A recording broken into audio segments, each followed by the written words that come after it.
Et voilà, vous êtes si nombreux à suivre cette émission sur Évangéliste Elonga TV.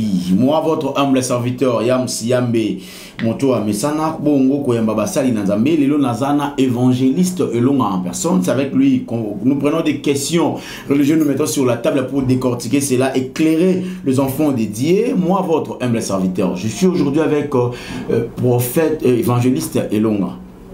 Question merci beaucoup. La réalisation ici, on a Papa Mardoché, caméra n'a Papa Mardoché, aussi à notre frère Loco à Levis.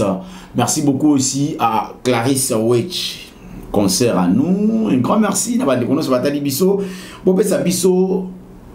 Pour ça, il y a des choses pour bongo makambo biso à travers ses serviteurs.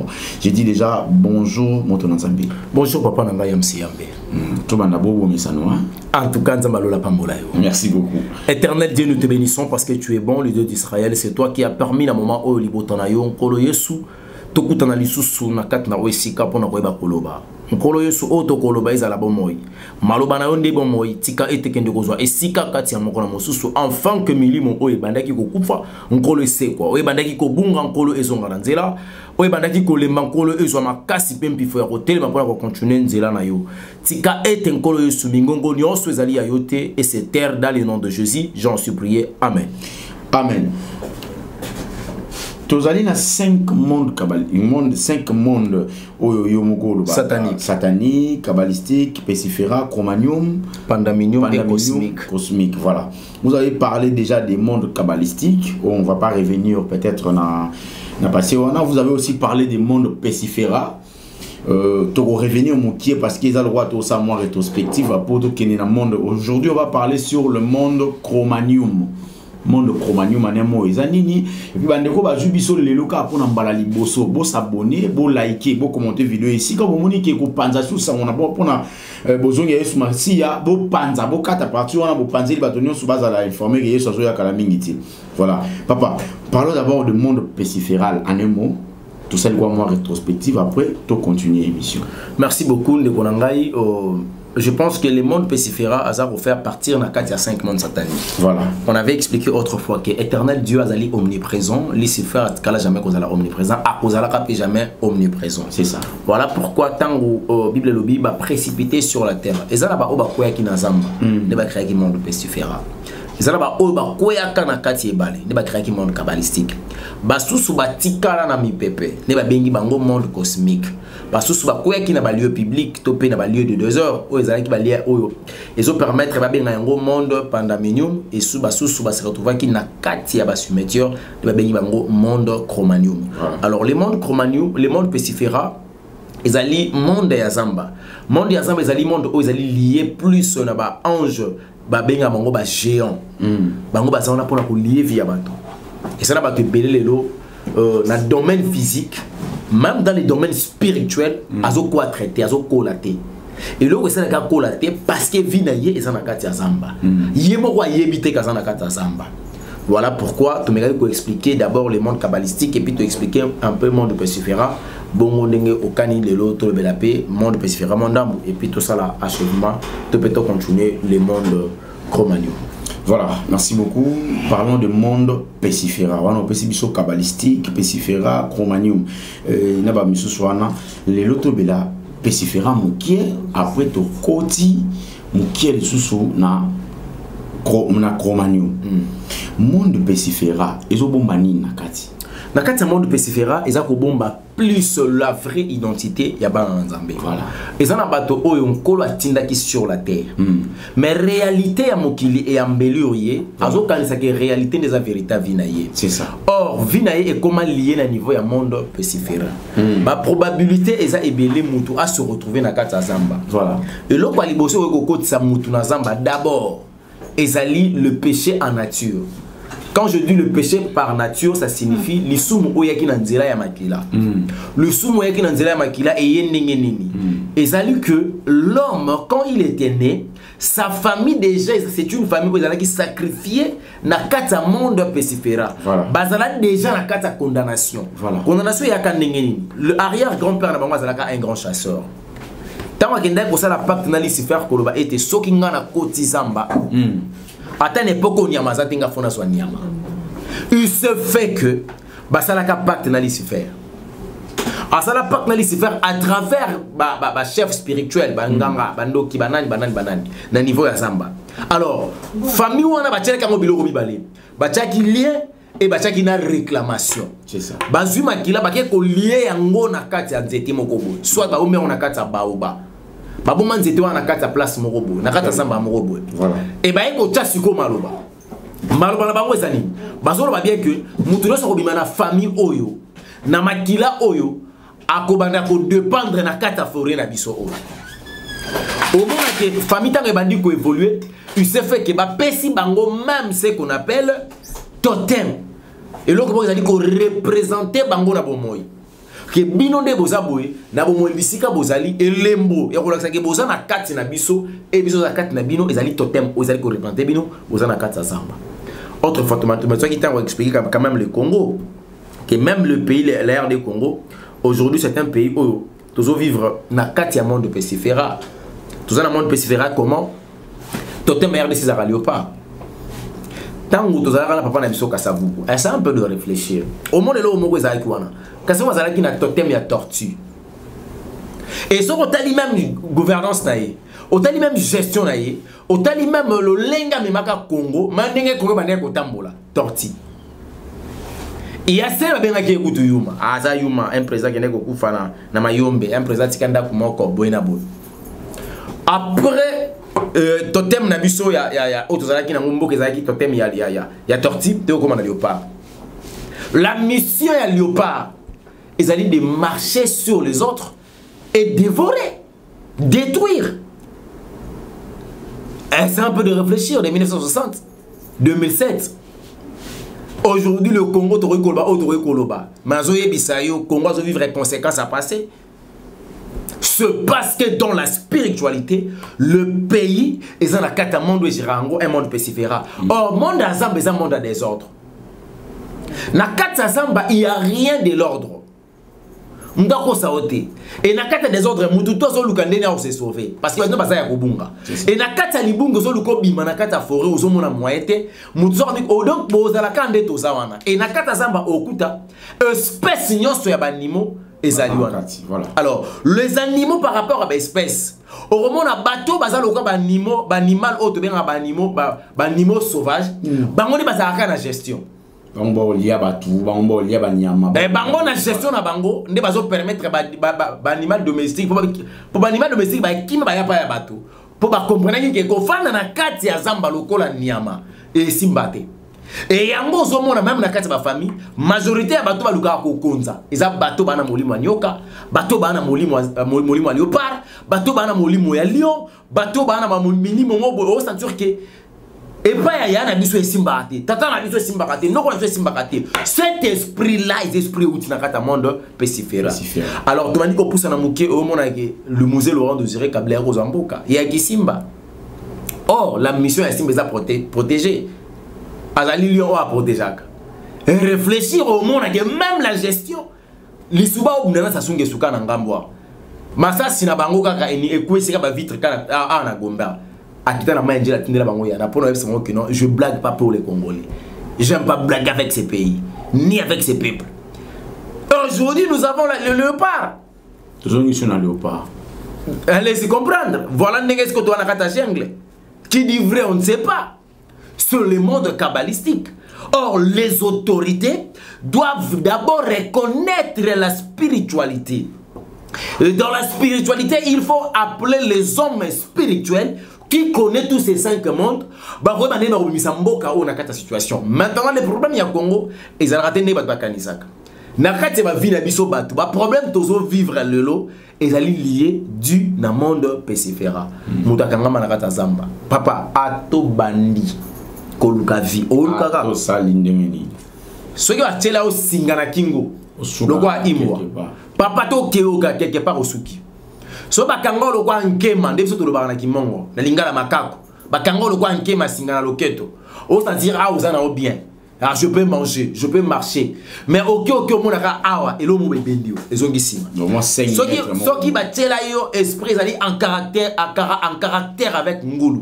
Papa, a tout bandi li kambu la propriété sous kayo moura mto bebisa. On comprend que ah, na bebisi musala ngandeni. Ngalo ngwa musala ndeni kambu bande bien sous ka bondeni. Na mo balo to sous ka bondeni. Et esprit en caractère animal qu'on appelle Ngulu. A tout bandi faut sous ka na poto. Yo mo pas comprendre raté. Ben comme en esprit il y a impudicité à travers caractéristiques, je m'excuse, il y a bois. Ben comme peut se molimo à chakou.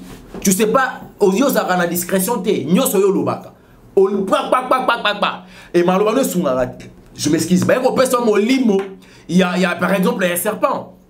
Malheureusement, ça va venir. Et si il faut perdre. Il faut présence de Bangisara. Et toutes ces choses-là, c'est quelque chose que vous attribué à Katia Mondo Yazali. Bitumba et Bele Banzan Bazako Bunda. Et ça dû na Zamba. Mais le quoi y éviter que nana kata ko kanga manazamba au moins que ndeko abandaka ko bunda sina suka na ngwale mbabi ah non ça peni na moni nzamba wa sala terre pardon le roi a proposé un mambali si faire na kendeka ndeka ko kota asali du n'importe quoi impact ya monde pesiféral l'église de l'Ezani impact ya monde pesiféral au église ezali vie à pauvreté au moins na kati église bandimi nyonso ba pauvre. Même l'église a un problème, il y a Colette, il y a que ce n'est. Le monde pesiféral est d'abord la pauvreté spirituelle, la pauvreté financière. Donc, je serais en anime. Oui, Bokaoki. Namolimo, Badbako l'a raté Namolimo. Badbazo quoi traiter Namolimo. Et puis Badbazo quoi traiter dans le niveau de la vie réelle. Et comment comprendre que Moutou, Azo Sambe l'ensemble, mais ma caméra au marché. L'église wana est liée dans un monde qu'on appelle le monde pesiféral. Au cas où vous avez un monde pesiféral, ceux qui ont un monde pesiféral en tout cas, comment est-ce que l'évangéliste Moutaroki au monde a un monde kabbalistique, un monde pesiféral aujourd'hui quand on parle de monde pesiféral animaux, Moutondingeni na kuye bagengaji. Moko nazawa non vivre dans un monde pesiféral parce que tu belle baza vivre dans un monde pesiféral mais ba éviter na vivre dans un monde pesiféral. Ba si les ébélés. Si na liboso au monde comportement na yo to ba attitude na yo ils allaient correspondre d'un animal. Or l'homme doit posséder l'image de l'Éternel. En lui l'esprit de Dieu doit venir parce que le corps de l'homme c'est le temple du Saint-Esprit. C'est ça. Tant que nous doit habiter katia mutu et ko permettre mutu abana ko vivre la vie à sanctification vie à Christ. Mais au coup ta mutu katinaye azaka na molimo ya caméléon. Dans quel sens? Il y a des fois l'hypocrisie, mais des fois l'ivronnerie. En tant que la côte à sa langue, et c'est ça comme à couleur, ça coûte à coûter nango, à commis yango. Nous t'avons dit à ami bien à mettre, on a son à coûter na bayangue na roma yangue, son à coûter na banduma na komenduma, son à coûter na banduma na komenduma, l'air son à coûter na mettre. Il serait comme ça. C'est un caméléon, il sait pas. So évangile nani pasteur apôtre azara pasteur Moïse Mbiye. Il y a lobby na émission mon atalaki les qui moi kala lobby. Ce qu'il faut évangéliser na boîte, na kokene na boîte, na comment le la bateau ba na boîte pour na évangéliser na kodna mais ba pas Christ. Caméléon. Monde pesiféra. Tu maloba bien loin habiter. Monde pesiféra papa. Et ça lui est réservé pour aller s'y faire. Ce qui nkolo tindio aiba mwenna osala de façon que vous amuto azakuna. Yo que évangéliser na boîte, o musique tang musique ebeta na boîte, o so za ba pagano. Musique ebeta na boîte wana, o bana kolo bandeni. On laisse mon alitoy. Ça dit musique ya ba bango ba sali na nzambe beta rapena ba boîte ba bar quoi ba tchétché ba fiesta ba. Bon vous bien ba sali na nzambe ni musique epesa sata na lokumu. C'est pas pour la gloire de Dieu. On les a musique en nzambe ta. Au cas où nous avons un monde pesiféral, comment il va faire pour s'en sortir dans un monde pesiféral? Nous avons pas mbolayo. Et l'eau quoi liboso pour permettre mutu abima na kata monde ya zamba. Il faut mutu yeba kina na kata monde ya zamba. D'abord prise de connaissance. Il connaît que mambo évangéliste long lobby à travers ce message, je me retrouve dans la kata monde ya zamba. Abali ko kota la vie naie, il y a eu combien de temps na sinazui na kata zamba. Éternel Dieu m'a fait grâce aujourd'hui na comprendre le message. Alors, qu'est-ce qu'il faut faire? Il faut maintenant yomoko la personne qui va renoncer. À travers le lien, il y a Makila. Ce qui est au côté de Zamba, à travers le lien, il y a Makila. Baniko ça, Baniko renoncer. Que je renonce par le sang de Jésus-Christ. Makila o ekangingai na makila minga na réclamation que nali réclamer la kata Zamba, Seigneur na bada kobima na kata Zamba. C'est ça. Au moins la famille mususu mutu musalobi bisonde tozabo soki ezalaki na village. Papa, ndenge na zabo so na kufi na village omona na koya pimi bo atambola. Ngana ngoi. Ah, osa ngoi. Oui, ngana ngoi. Mutu azobetela ngotolo. Oui. Pona ye, eza honneur. Moi je vis, ma vivant déjà dans Mboka Moko Bakota Bakongo. Et ça les gens route Camille de la Kauka awa. Bakombe comme mena baye kwa bandeke baye bele. Oh, bandeke après le bilan mutu ah moralité, mon so ko moni bandeke bongo baye ko zo molimo mutu. Oh, ndeke yo zo molimo mutu.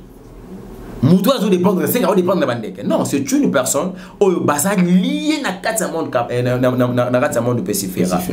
Donc basa ko dépendre na katsa Zamba. Alors, il faut ba un signe et ça les mamukolo la disparition na ye parce que moko na bango azo zonga. Alors pour muta bima na katsa makambo oyo, il faut aluka délivrance. Délivrance ta ezali à liboso prise de connaissance, yami balé ye moko fa banda ko sala auto délivrance. Abandi ko renoncer na katsa monde wana et puis abengi ba serviteur de l'Éternel, on nous a au cœur à prier pour naïe par rapport à la situation naïe et tourner dans le songaï au moment que lobby a romanaka sa monde wana. Délivrance est ali facile. Délivrance est facile. Soroza se retrouver na katsa de moto na Nzamba zolo en tout cas, n'hésitez pas. Numéro est à couper ce numéro naïe, soit au bien numéro est à na siao au komona numéro est à na siao, est à na sia TV na binobo otala wana. So bien yo roza moto na Nzambi. Là, c'était pour, on appelle ça peut-être la rétrospective. Aujourd'hui, on va parler sur le monde Cro-Magnon. Monde Cro-Magnon, c'est quoi, papa? Monde Cro-Magnon, d'abord, le mot Cro-Magnon, c'est un mot qui vient du mot. Ils ont parlé sur les morts. La nécromancie. Par exemple, au monde Abalobi, communiqué nécrologique. Nécro, ça signifie mort. Communiqué nécrologique. Ils ont communiqué pour nous. Voilà. Alors, le monde Cro-Magnon, Cro-Anande, ils expliquer plus la mort. Alors, c'est un monde, il y a Baoué, monde, il y a cimetière. Un lieu réservé aux morts. Voilà. Un lieu réservé aux morts. Le monde Cro-Magnon. Donc, ceux qui moutent, ils tueraient, tout lié, dans le monde Cro-Magnon, et qu'on permettrait attends, il y a déjà l'esprit des morts, sans les savoir. Or, le monde Cro-Magnon, ils sont jurés par des démons qu'on appelle les démons abatteurs. Voilà. Il y a 4 démons abatteurs, des bateaux sur la terre, n'a lieu de tourment. Le monde Cro-Magnon, c'est ça. Au cas où Mouta est battu, parce qu'il y a certaines personnes qui sont dans le monde Cro-Magnon, mais à éviter quand même monde Cro-Magnon. Comment reconnaître que moi, personnellement, nous vivons dans le monde Cro-Magnon? Premier signe, il y a l'immotion de la vie naïe, bah songe naïe, nous allons à 4 cimetière. Bah songe naïe, nous allons toujours, bah on visiter ça, bah koufa. Ah l'autre maman les qui moi. Bah koufa, ne bateau y a l'autre moi mingi. Bateau sur l'autre mingi bah koufa. Bible est clair, il n'y a pas de relation entre les morts et les vivants. Amen. Alors si on t'a comme que l'autre mingi kaka bah ouais. Bah on peut saquer message. Bah oui, bah on peut saquer message.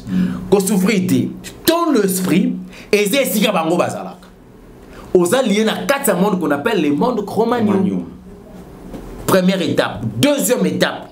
Au monde que ta vie spirituelle et ça y a koufa. Chez toi, il n'y a rien qui marche. Il y a la mort dans tous les domaines de la vie. Au fond, on réfléchit, mais qu'est-ce qui ne va pas dans la vie nanga? Qu'est-ce que je vais parler à un serviteur de l'État? Je vais expliquer na anglais nini parce que nous sommes en simbati. Nous sommes en simbati parce que vous êtes yomutu, vous allez vivre dans le cadre monde Cro-Magnon.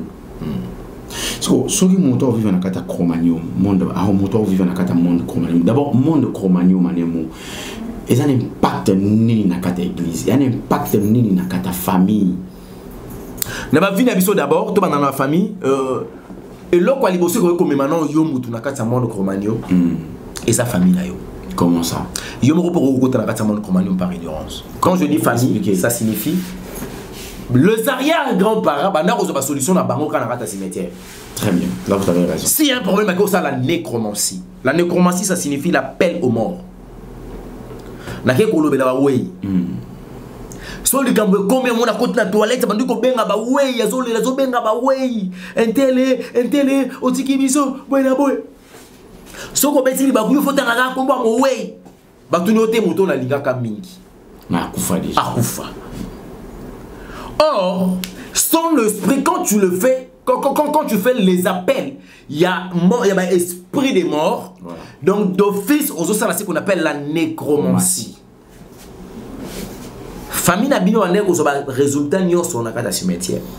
Ceux qui m'ont abotami, pour moi, ils ont même un combo. Mon baquet dans cimetière. Et yo, zaki na bozubelen ko la pambola yo, maman abotayo, tata abotayo, ndeko asungaka na vie. Il s'est fait que mon monanité a koufi. Et ensuite, et comme il kosenga yo, après le temps, oh il y a siko, peut-être que Pierre Tombal. Voilà. Au comme tu commences à parler. D'office, au mi-côte ici, on s'est plongé dans le monde chromanium. Pour le cimetière, c'est un monde de réserve. Monde balobahate.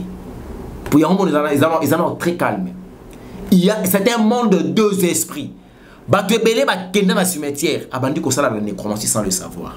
Papa bande ko biso tapa sunga biso ndeko na ngai moni ngai yo mto sunganga na vie mais lelo olali nazala kité le na ekotala yo oyo tala mowe yango na sala le Pierre Tombal oyo na yo ki passe banzolela na ningo mingi et na olimo kaka tu resteras gravé dans mon cœur.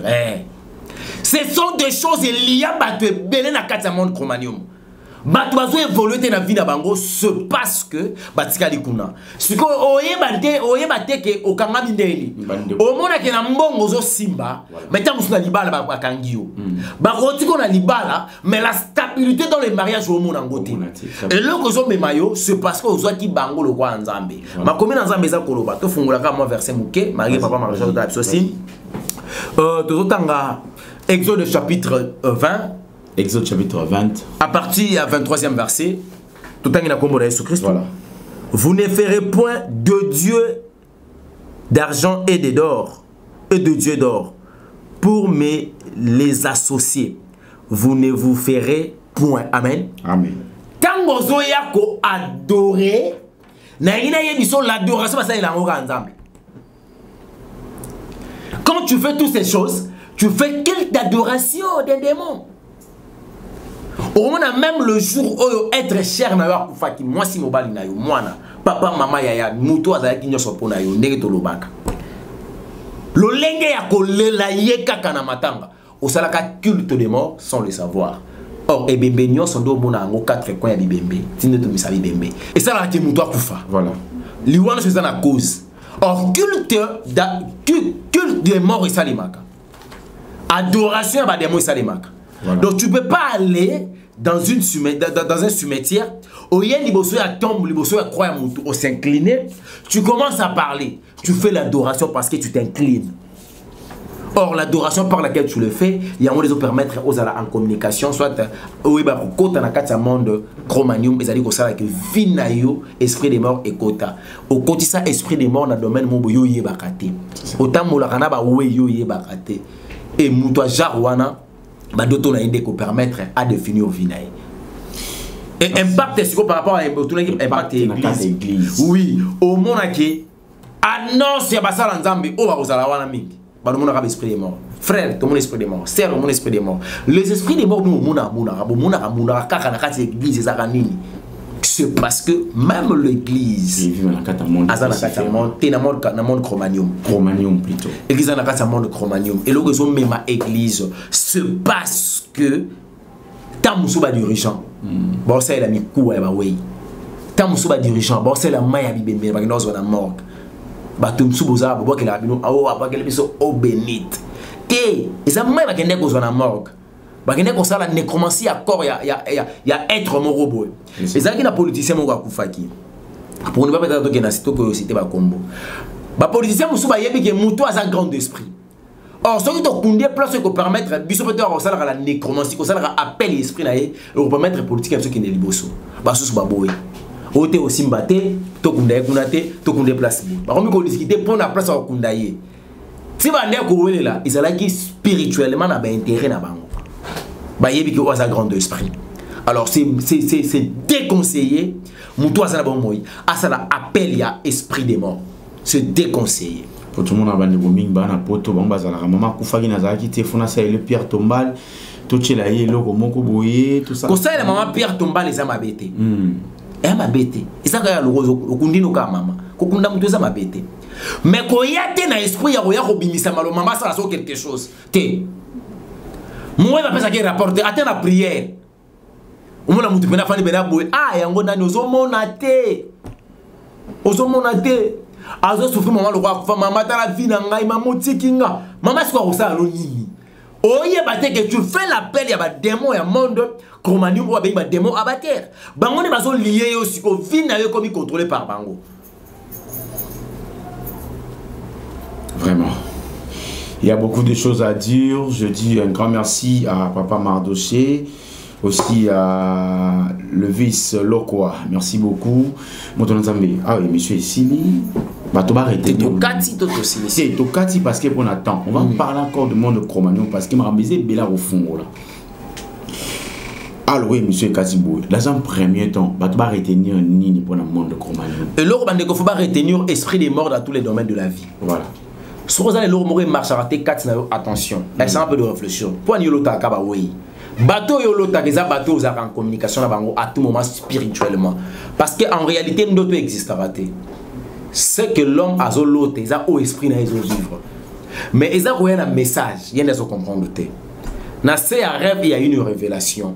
Voilà pourquoi dans la bandeko bo hésiter te obenga ce que sengi bobenga bo hésiter te ko luka serviteur de l'Éternel mususu ce que sengi ba serviteur de l'Éternel mususu ba assister bino.